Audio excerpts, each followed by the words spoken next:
whatever the experience of life, whether it's light or sound or taste or smell or sensation, whatever the form of experience of pain or pleasure, every experience that you have is essentially conducted through your spine. If spine is taken away, or what passes through the spine is in some way dislocated, there will be no experience.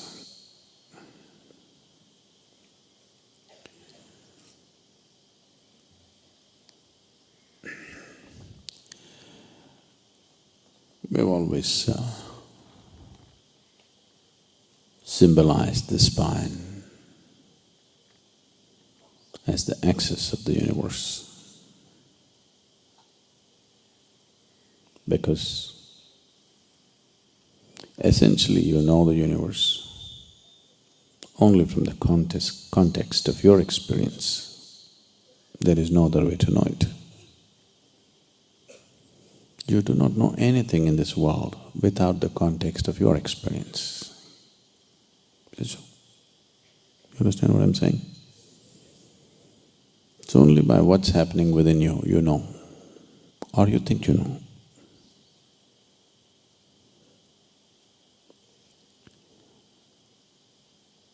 Because you know the existence only by the context of your experience, and the basis of your experience is what is being conducted through your spine right now.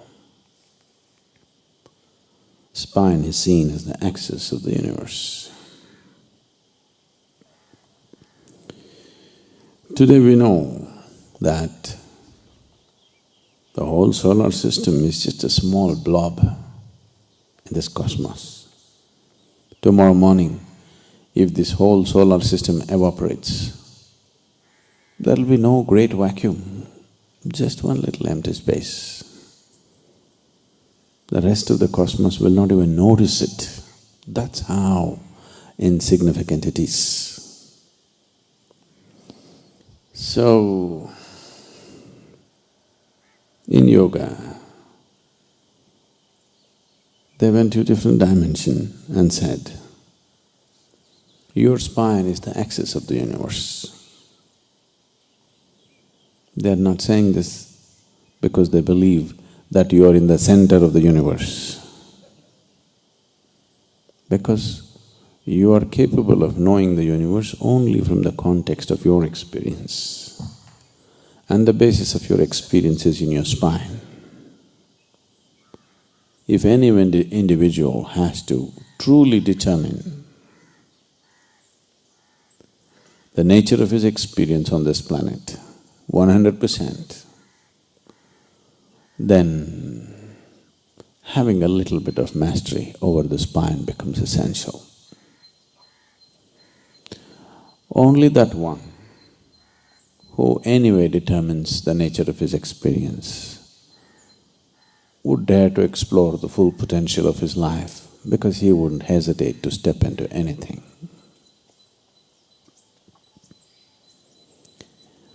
If your experience is determined by anything other than yourself, naturally you'll try to avoid a few things and go after a few things. Whatever you consider as those which instigate or stimulate pleasant experiences, you go after that. Whatever you think will create unpleasant experiences, you'll go away from that. Once this division happens in your consciousness, that you divide the existence into two, knowing the ultimate unity becomes unnecessarily difficult. Why so much stress and joy, love, blissfulness is simply because of this, so that Your experience is not determined by something else. Once, if you sit here and you think, this tree creates pleasant experience for you and that tree creates unpleasant experience for you, naturally you will never step in that direction, you'll only hang around here. That's what is happening right now. That's what is happening with every aspect of life. So once you divide the world, people have been telling you silly things that you should love your enemies. I don't know why you have to make your life so hard. First make an enemy out of somebody and then try to love him. It's very difficult. Isn't it very difficult? If you don't make him your enemy, it would be easy. You make him your enemy and then you try to love him, this is an impossible condition. No? They always want to set impossible things for you so that you'll constantly go there.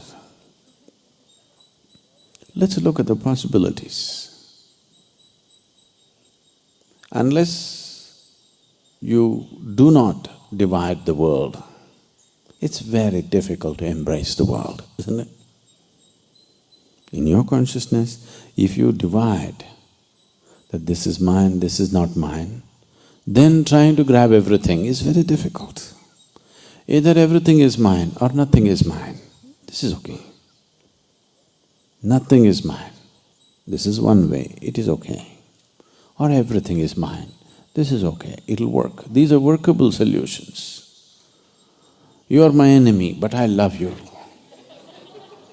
This is very, very difficult. It's a torture.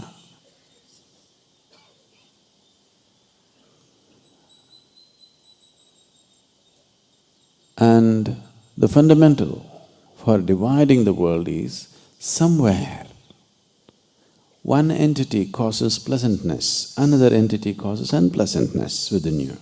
That's why you divide the world, isn't it? It is essentially a survival mode. You know if you go here, it'll be unpleasantness. You know if you go there, it'll be pleasantness. So slowly you start going there, not here. And after some time you cannot go there at all because you know the level of unpleasantness that happens within you. Only if you are determining the nature of your experience, you can keep it pleasant within yourself no matter where you are. If people cause unpleasantness, they can do it only around you, never within you. Once this freedom is there, it's only then you can truly be inclusive. Otherwise you get stuck. Every little sound that you hear, see if you can conduct it through your spine. Everything that you see if you can conduct it through your spine. Right now, I'm speaking. The sound itself is not flowing through this wire, but in the form of electrical impulse, it is going through this wire, through the speakers and boom. If I get this, that's not going to work, this is not going to work. Spine is just like this.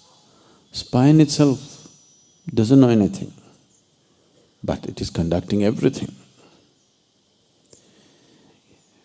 Only the one who understands that all this bunch of wires out there can manage this sound properly, how it should be. We've been having some trouble, you know, because too many wires. Only if you understand every wire that's out there, you can manage this sound just the way you want it. Otherwise, in between so many things will happen.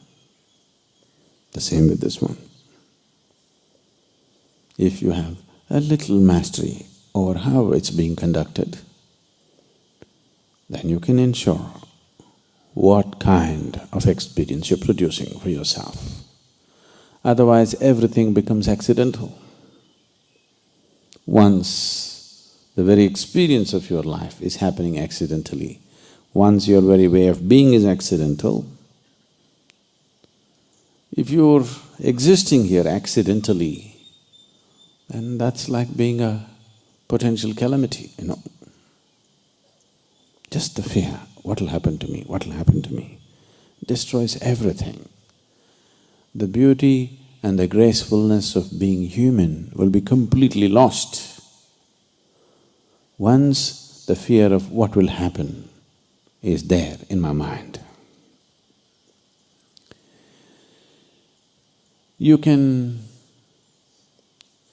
Animals are doing quite fine. Lot of the temptation. Any number of philosophers have gone into the forests, watch the quiet, gentle, can't say gentle, the quiet natural life that animals are having. People have been hugely drawn to it, and they have tried to move into the forest and live just like them, simple. This draw is big time because of the chaos of human societies. But what you need to understand is, it's never going to work, because the sense of peacefulness that an animal has is coming from a certain level of unawareness, a certain level of unconsciousness. You cannot fall back there, do what you want. Do what you want. You cannot fall back into the unconscious nature of an animal. Nature has pushed you on into this level of consciousness, you try as hard as you want. You can try hard and become conscious, you cannot try hard and become unconscious, please see this. At least this much nature has taken care for you, that you can only move forward, not backwards. Philosophers and others, various types of people, have tried to live as simply as animals live, hoping that life will become okay. But it's not worked. It is not the complexity of external situation which is doing this. It is just that we are not determining the nature of our experience within ourselves.